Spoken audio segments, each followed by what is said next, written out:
निजामों के शहर हैदराबाद के असली निजाम की बात करेंगे हम। असल जिंदगी के इस बादशाह के पास यूं तो ज्यादा पैसे नहीं हैं, जेब खाली ही रहती है, लेकिन दिल बहुत बड़ा है इनका। अजहर की बात हम कर रहे हैं। अजहर पिछले 1176 दिनों से यानी कि करीब 3 सालों से हर रोज 100 से 150 लोगों को एक वक्त का खाना मुफ्त खिलाते हैं। और रमजान के पाक मौके पर अजहर दोपहर के बदले शाम के वक्त करीब 150 से ज्यादा लोगों को अपने पैसे से खाना खिलाते हैं। पुराने हैदराबाद शहर के दबीरपुरा फ्लाईओवर के पास अजहर की एक प्लास्टर ऑफ पेरिस की छोटी सी दुकान है और जाहिर सी बात है कि इस दुकान से उनकी कमाई मामूली है, लेकिन बावजूद इसके हर दिन अजहर 150 से ज्यादा लोगों का पेट भरते हैं। और यही जिंदादिली की खबर हम आप तक पहुंचाना चाहते हैं। निजामों के शहर के असली निजाम से आपकी हम मुलाकात करवाएंगे। फिलहाल आपको तस्वीरें हम अजहर की दिखा रहे हैं, जो प्लास्टर ऑफ पेरिस की एक छोटी सी दुकान चलाते हैं। कमाई भी मामूली है, लेकिन ये मामूली कमाई उनकी जिंदादिली के आड़े नहीं आती। हर रोज एक वक्त का खाना खिलाते हैं, 150 से भी ज्यादा गरीब लोगों को मुफ्त खाना खिलाते हैं।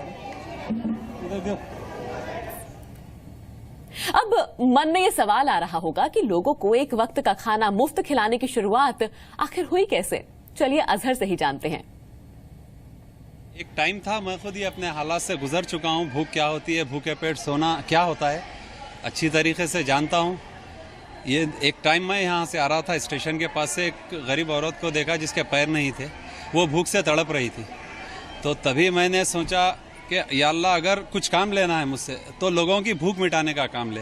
तो वेरी नेक्स्ट डे मैं यहाँ पर एक फ्री फूड के नाम से प्रोग्राम स्टार्ट कर दिया। आज अल्हम्दुलिल्लाह 1176 दिन 76 डेज हो रहे हैं जो मेरा प्रोग्राम चल रहा है। टोटली ऊपर वाले का हेल्प है। मैंने कभी ये नहीं सोचा कि मैं किसी से हेल्प लूँगा, ना इंशाल्लाह आगे कभी किसी से हेल्प लूँगा। अगर कोई अपनी खुदी से आता है तो मोस्ट वेलकम। मेरे एक दोस्त हैं जो 16 राइस बैग एवरी मंथ मुझे डोनेट करते हैं।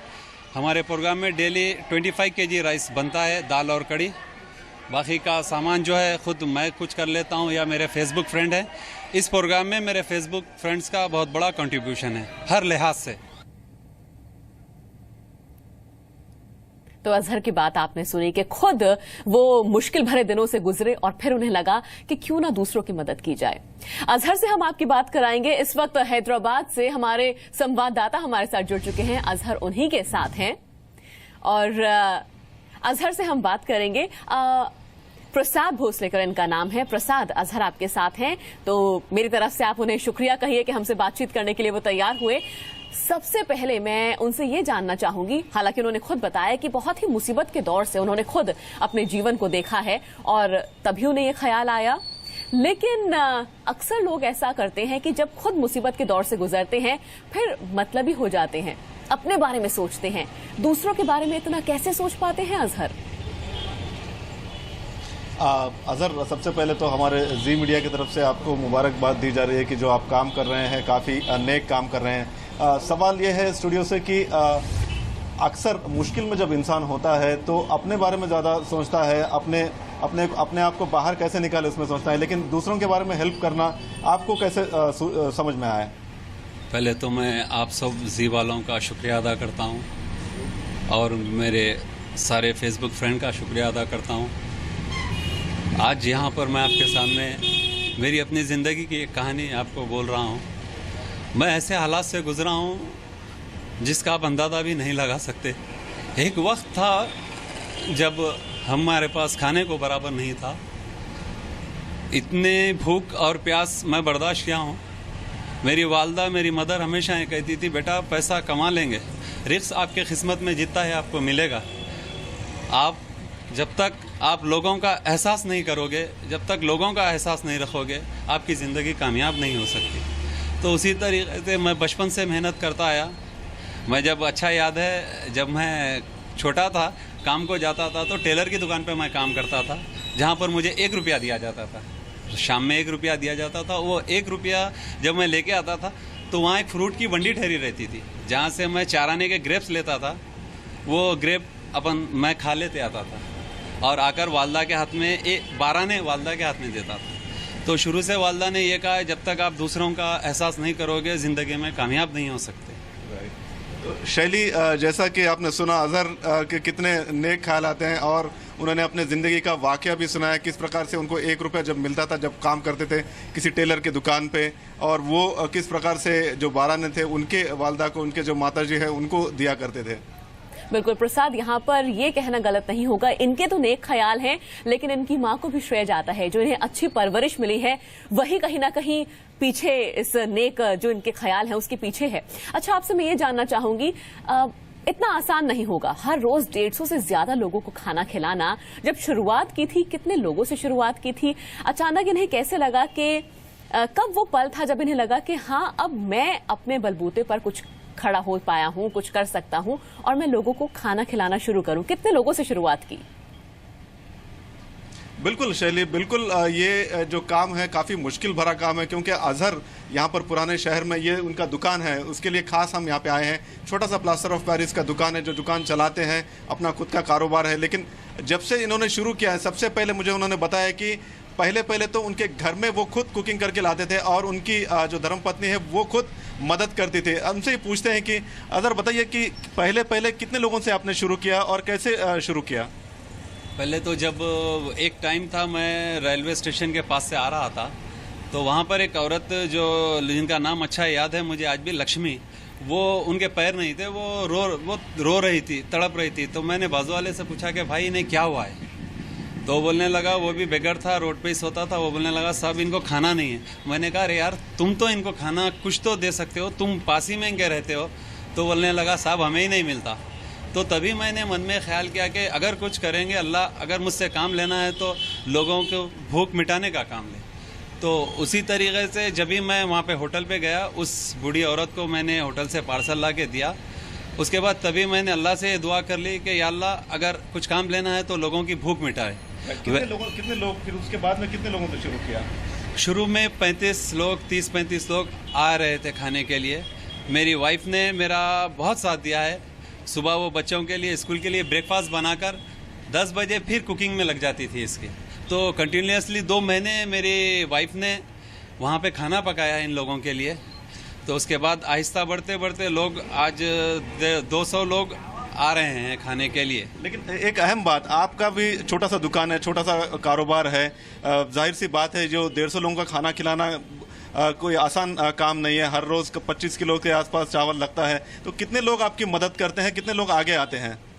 पहली तो बात ये कि जो भी काम हम ऊपर वाले के लिए करते हैं और लोगों की भलाई के लिए करते हैं, उसके लिए कोई प्री प्लान होने की ज़रूरत नहीं होती है। मेरा पर्सनल एक्सपीरियंस है।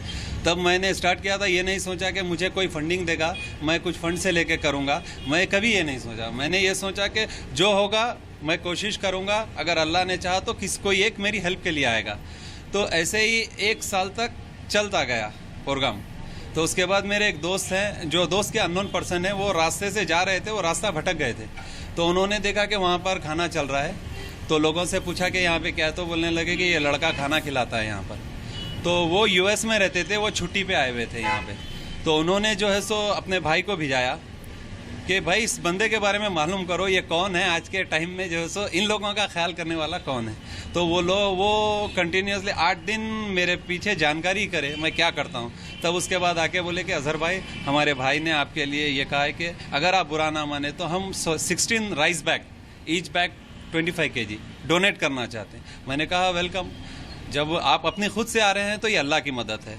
तो जब आप कोई काम अच्छा करने जा रहे हो तो ये मत सोचो कि कैसे होगा, बस आपको हिम्मत की ज़रूरत है। आप अल्लाह का नाम लो, ईश्वर का नाम लो, आप स्टार्ट हो जाओ तो बराबर आपको कामयाबी मिलेगी, जिसका रिजल्ट आज है।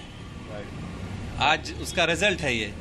तो शैली, जैसा आपने सुना कि किसी अननोन पर्सन ने उन्होंने शुरू किया, जो ऐसी रास्ते में जा रहे थे, इनको देखा उन्होंने, और यूएस जाने के बाद अपने भाई के साथ उन्होंने इंक्वायरी करवाई, और उसके बाद जो है आज भी हर महीने 16 जो राइस बैग्स है वो देते हैं। बिल्कुल प्रसाद, वाकई इनका एक एक शब्द, इनका एक एक विचार प्रेरणा देने वाला है।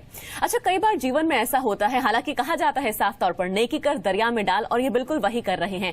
नेक विचारों के साथ, अच्छी सोच के साथ आगे बढ़ते चले जा रहे हैं, और ऐसे में मदद के हाथ भी कई सामने आ जाते हैं। लेकिन कई बार हताश करने वाले लोग भी मिलते हैं जो कहते होंगे क्या कर रहे हो, पैसा अपने पास रखते। क्या ऐसे भी कुछ लोग इनको मिले हैं? शैली, सबसे खास बात अजहर की अगर मैं कहूं तो ये एक ही काम नहीं है, उनका एक और भी जो है क्लिनिक है जहां पर ये डॉक्टर को लाते हैं शाम में और 2 घंटे मुफ्त में जो भी ज़रूरतमंद है उनको फ्री में कंसल्टेशन देते हैं। और एक छोटा सा उनका एक ट्यूशन सेंटर भी है जहां पर जो गरीब बच्चे हैं 10th क्लास के उसके लिए भी ये ट्यूशन का टीचर्स देते हैं। तो अजहर, सवाल ये है स्टूडियो से कि आप अच्छा काम भले ही करते हैं, लेकिन बीच में ऐसे भी लोग आते हैं कि जो है निराश करते हैं, आपको डिस्करेज करते हैं। हाँ, बहुत वक्त हुआ है। एक बात है, मेरी वालदा हमेशा कहती हैं और बड़ों ने भी कहा है कि लोग उसी दरख्त को पत्थर मारते हैं जिस पर फल लगे होते हैं। और आप जब तक लोग आपको बुरा नहीं बोलेंगे, आप ये समझो कि आप गलत रास्ते पे हो। जब आपको लोग बुरा है बोलने लगेंगे अच्छे काम में, तो आप ये समझो कि आप सीधे हो, आपका दुनिया कोई कुछ नहीं बिगाड़ सकती। शैली, आपने सुना, शायद ही हमने कभी ऐसे जो है बातें सुनी होगी, या फिर जिंदगी का इनका जो एक्सपीरियंस है वाकई में अपने आप में बिल्कुल बहुत ही खास एक्सपीरियंस है, बहुत ही निराला और सभी को प्रेरणा देने वाला एक एक शब्द जिस तरह से मैंने कहा। अच्छा, आपने इनके परिवार के बारे में भी जैसे ये बता रहे हैं कि इनकी वालदा हैं, इनकी पत्नी ने बहुत इनका साथ निभाया, बच्चे इस वक्त इनके क्या कर रहे हैं, आगे अपने बच्चों को क्या बनते हुए देखना चाहते हैं ये? अजहर, काफ़ी दिलचस्प सवाल। आपके परिवार के बारे में बताइए, आपके बच्चे कितने हैं और आपके बच्चों के लिए आपका क्या प्लान है, क्या आप पसंद करेंगे आप वो जो बच्चे आप बड़े होकर बनेंगे?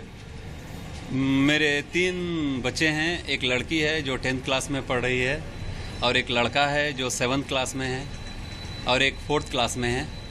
मैं मेरे बच्चों के लिए हमेशा यही दुआ किया हूँ कि अल्लाह बस ये लोग ज़िंदगी में अच्छे इंसान बने, दूसरों के काम आए। बस हमें ना तो पैसों की परवाह है, ना इतना पैसा चाहिए, ना मैंने कभी बच्चों को बोला कि आप ज़िंदगी में पैसा कमाना है। नहीं बेटा, ज़िंदगी में बस आपको 2 वक्त की रोटी और इज़्ज़त से रहना है। जितना हो सके आप लोगों की मदद करो।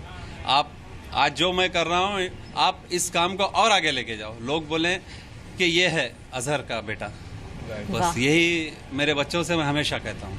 राइट। शैली, आपने सुना कि उनके 3 बच्चे हैं और किस प्रकार से वो अपने बच्चों को तालीम दे रहे हैं। प्रसाद, पैसों से अमीर लोग बहुत मिल जाते हैं, लेकिन दिल के अमीर बहुत कम मिलते हैं, और ये उन्हीं में से एक हैं। ये नायाब हैं, वाकई बहुत अच्छा काम कर रहे हैं। अब समय बहुत कम है, शुक्रिया कहना होगा, लेकिन जाने से पहले बस एक चीज उनसे कहना चाहूंगी, तमाम लोगों के लिए क्या कोई मैसेज देना चाहते हैं वो? बिल्कुल। स्टूडियो से जो हमारी एंकर है शैली, वो काफ़ी उन्होंने एक अच्छी बात कही है कि लोगों के लिए आप क्या मैसेज देना चाहेंगे? मैं लोगों के लिए ये मैसेज देना चाहता हूँ कि अगर आप ज़िंदगी में किसी के लिए कुछ करना चाहते हैं, गरीबों के लिए करना चाहते हैं, या अपने देश के लिए करना चाहते हैं, या अपनी कम्युनिटी के लिए करना चाहते हैं, तो आप ये मत सोचो कि मैं क्या हूँ, आप ये मत सोचो कि मैं क्या हूँ, मैं ये कर सकता हूँ। नहीं, आप जब लोगों के अच्छाई के लिए काम करोगे तो बस आपको स्टार्ट लेने की ज़रूरत होती है। जब आप स्टार्ट लेंगे तो सारी दुनिया आपके साथ हो जाएगी। तो मैं यही बोलना चाहता हूँ मेरे व्यूवर्स से, जो भी ZT के व्यूवर्स हैं, सबसे ये बोलना चाहता हूँ कि आप जो मन में है काम कीजिए, दिमाग की कभी मत सुनिए, क्योंकि दिमाग आपका जो है सो दुनिया ही सोचता है, दुनिया के ताल्लुक से सोचता है। मैं करूँगा ऐसा तो वो ऐसा बोलेंगे। आप दिल की सुनिए, क्योंकि दिल का कंसल्ट ऊपर वाले से होता है, अल्लाह से होता है, ईश्वर से होता है, और ईश्वर अपने बंदों को कभी गलत राह नहीं दिखाता। बहुत तो सुना आपने शैली की क्या? प्रसाद, वाकई मैं जरूर ये चाहूंगी कि आप उन्हें कहिए मेरी ओर से शुक्रिया, उनसे बात करके बहुत अच्छा लगा, और इस छोटी सी बातचीत में वो बहुत कुछ सिखा गए हैं हम सभी को। शुक्रिया। तो आपने सुना किस तरह से उन्होंने एक छोटी सी सीख हम सबको दे दी है, जहां चाहा वहां रहा।